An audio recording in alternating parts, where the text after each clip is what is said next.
Bonjour à tous, je suis Romuald Baudin, je suis maître de conférence en psychologie à l'Université de Poitiers. Je voudrais introduire mon propos en partant de la question qui nous réunit tous aujourd'hui ici. Faut-il ou non sélectionner à l'entrée des universités?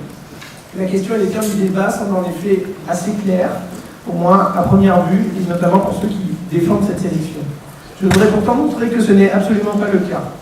Personnellement, je ne m'oppose pas à la sélection par principe, mais parce que les arguments de ceux qui, à l'inverse, la défendent sont empiriquement infondés.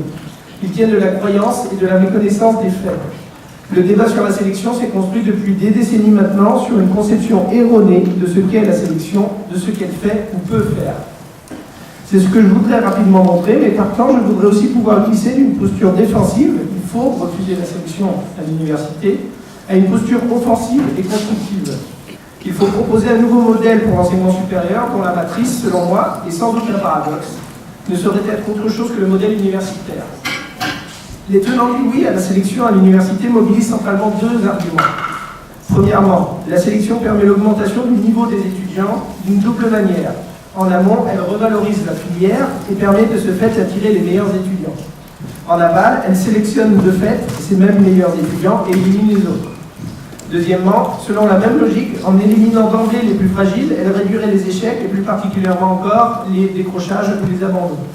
Voyons ce qu'il en est dans la réalité. La sélection permet-elle de sélectionner les meilleurs? La réponse est non.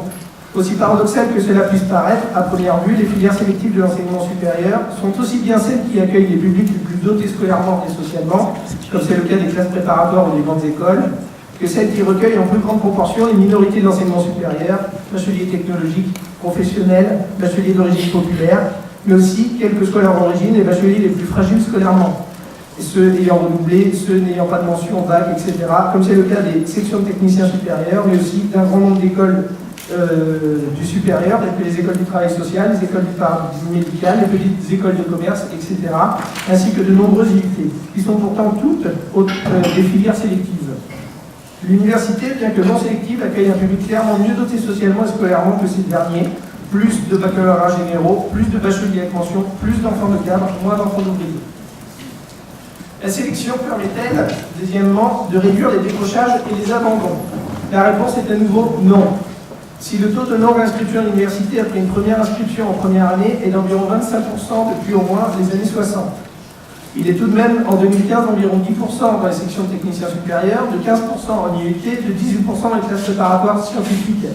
Mais surtout, et c'est un fait bien moins connu, les classes préparatoires littéraires atteignent jusqu'à 40% de non-inscription à la fin de la première année, et les écoles du supérieur qui accueillent dès le baccalauréat, c'est-à-dire cet ensemble hétérogène qui va des petites écoles de commerce à Sciences Po, atteignent un taux de 35%.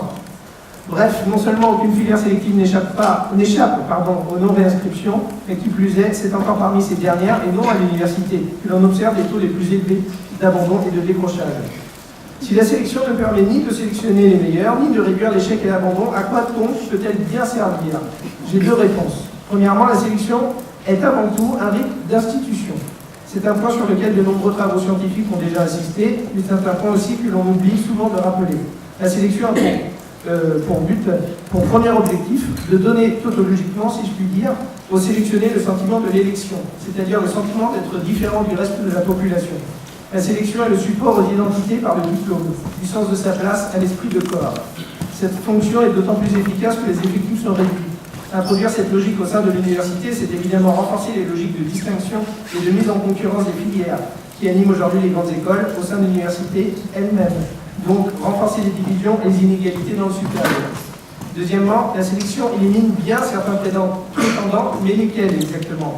Bien plus que les plus faibles, la sélection élimine d'abord et presque mécaniquement les parcours les plus atypiques, soit les plus faibles certes, mais aussi les plus solides, lorsque ceux-ci s'éloignent trop du profil médian de la filière concernée.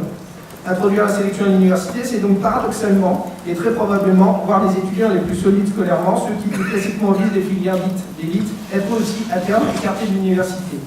Je résume. La sélection permet-elle d'augmenter le niveau des étudiants d'une filière? Non. Permet-elle de réduire, voire de faire disparaître les échecs et surtout les abandons? Non. Permet-elle d'exclure les parcours et les profils les plus atypiques, les étudiants trop ou pas assez brillants sur le papier, mais aussi et surtout les parcours non linéaires, les parcours de rebond, les réorientations, les reprises d'études après une période d'arrêt parfois forcée, ceux qui se sont trompés de voie dans le secondaire? La réponse est oui. À l'opposé de cette logique du monde des filières sélectives, que l'on nous propose d'universaliser aujourd'hui, l'université apparaît comme une exception, un espace unique et singulier de libre circulation au sein de l'enseignement supérieur. Et de ce fait, elle offre une expérience unique aux étudiants qui la traversent. Elle y joue aussi un rôle essentiel de régulation des parcours et d'expérimentation de soi. L'université offre en effet aux étudiants la possibilité de s'ajuster progressivement et de se réorienter avec beaucoup de facilité tout au long du premier cycle et même après. Pour nombre d'étudiants, la première année, parfois les premières années, constitue un temps de réflexion bénéfique, voire de propédeutique, à des formations futures hors université auxquelles ils n'auraient pas pu avoir accès autrement, et cela aussi est démontrable empiriquement. Toutefois, cette spécificité, il faut le rappeler, ne se fait pas sans difficulté et effet pervers, eux aussi bien connus des sociologues.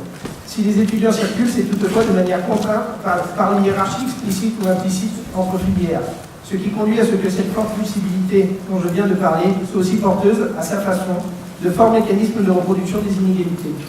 Beaucoup d'étudiants rebondissent, certes, à l'université, mais bien souvent, ce sont d'abord les étudiants les plus fragiles socialement qui sont amenés à devoir le faire. Et c'est aussi, dans la plupart des cas, en revoyant leurs ambitions à la baisse. Je ne défends donc ici nulle vision romantique et idéalisée de l'université. Je connais trop bien ces difficultés au quotidien. Mais ces effets pervers, ces inégalités et leur reproduction tiennent à des mécanismes en partie connus par les chercheurs et que l'on pourrait donc combattre et réduire de manière drastique si l'on nous en donnait réellement les moyens. En d'autres termes, l'histoire nous a légué à travers le modèle universitaire un modèle d'enseignement, d'accès au et de production du savoir unique, singulier et, je dirais même, extraordinairement innovant encore aujourd'hui. Ce système n'est pas sans poser certaines difficultés, sans effet pervers dans sa formule actuelle, je viens d'évoquer, mais encore une fois, ces effets sont connus et il est tout à fait envisageable de pouvoir les faire disparaître. Sans doute, un tel objectif demanderait-il des investigations et des réflexions supplémentaires, une mobilisation de la communauté des enseignants et des chercheurs. Sans doute aussi, cela impliquerait-il des moyens financiers et humains bien supérieurs à ce que l'on observe aujourd'hui. Mais c'est le prix de l'égalité et de l'intelligence. Et l'on sait que dans d'autres domaines, l'État trouve toujours les fonds nécessaires dont il a besoin quand il considère que c'est nécessaire. Bref, non seulement le choix de la sélection à l'université ne risque pas de résoudre les difficultés pointées du doigt par ses défenseurs, non seulement c'est objectivement le choix d'une simple gestion administrative des flux de nouveaux bacheliers teintés de mépris social, mais c'est aussi une mise à l'écart historique de l'une des expériences collectives les plus originales qui soit, et selon moi, le support le plus réaliste aujourd'hui à l'invention d'un nouvel enseignement supérieur, plus égalitaire socialement et plus ambitieux intellectuellement. Merci.